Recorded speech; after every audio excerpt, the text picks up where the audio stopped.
Hammaga hozir Cobaltga cruise control va multimedia knopkalari o'rnatilyapti. O'shanda BSMga qayerga ulaymiz?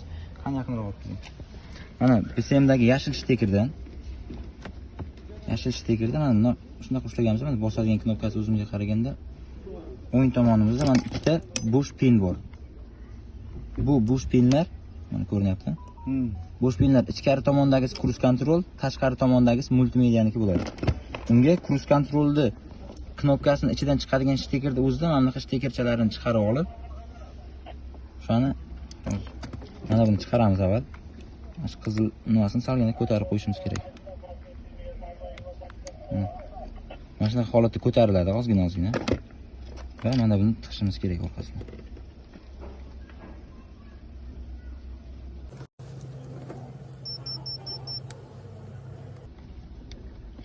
Mana bu yoqqacha stiker keldi o'zi. Ko'rindi? Mana bu yerda yaltirab turibdi, ko'rdingizmi? Ikkinchisini ham shu. Qizilcha stopper bor tomonga qaratib o'zi boradigan bo'lsangiz, mana bunisiga ham ikkalasiga stiker keldi. Va qizilni tushirib qo'yadigan bo'lsangiz, bular qaytib chiqib ketmaydi. Endi mana bu stikerdan chiqqan simimizni olib kelib, nima qilishimiz kerak? Shlift orqali rulga o'tkazib olishimiz uchun mana airbagning stikeri bor. O'shaning yonida ikkita bo'sh pin bo'ladi. O'shandan mana bunaqa simchalardan olamiz-da, mana. Simchani oyoqchasini ko'tarib ham chiqarsak, mana bizga yangi pin bo'ladi bular. Mana shularni qo'yib olamiz mana joyiga. Ko'raveraymi ichkariga?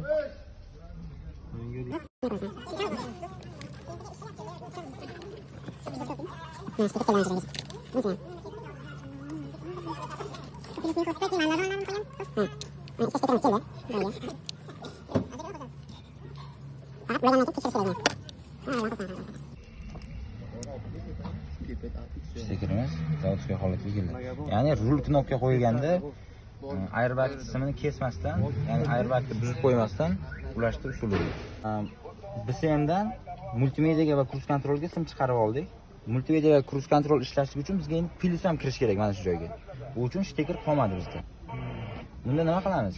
Endi mana qilamiz, qarang. Mana bu stikerda bu signalni stikeri. Ya'ni bittasidan minus keladi, bittasidan minus ketadi signalni bosganimizda.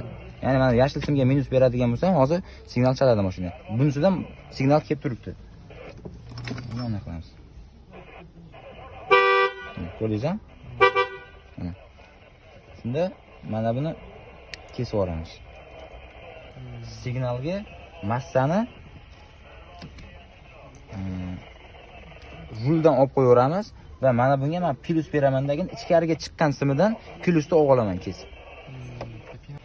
Demak, mana bu kesildi. Ya'ni shlift orqasidan ulaganimizda shlift bu yog'idan bizga o'sha mana bunga plus beradigan bo'lsak, plus chiqib keladi. U mana bu qora simga chiqib keladi. Mana qora simga chiqib keladi. Buni bu yoqdan kesib olamizda. Mana bundan biz plusni olib olamiz. Endi mana bu yerda qoladigan minusni buni rulni o'rtasiga qotirib yuboramiz. Shunda airbagimiz buzilmaydi, ishlaydigan bo'lib qoladi.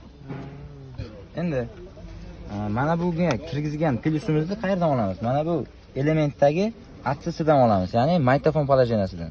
Chunki zajganiyadan oladigan bo'lsak, agar mabodo kalitni bitta burab, ya'ni aksisi holatida magnitofon eshitib turaman deydigan bo'lsa, rul knopka ishlashi kerak.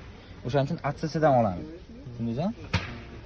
Mana rul knopkadagi, rul elementidagi eng chekkadagi simimiz bu через zamok, ya'ni zajganiya holat, tablo yonadigan holat. O'rtadagisi doimiy plus. Mana bu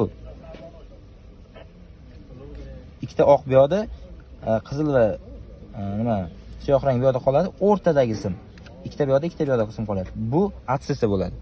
Mana shunga ulab ketamiz.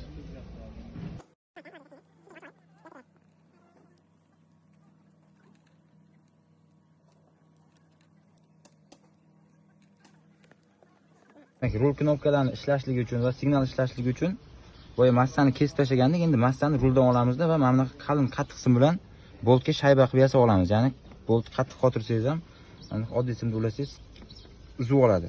Shu uzib olmasligi uchun qattiq sim bilan shayba qilib Mana shunaqa massani olib olamiz. Mana bu qismiga ulab olamiz massani.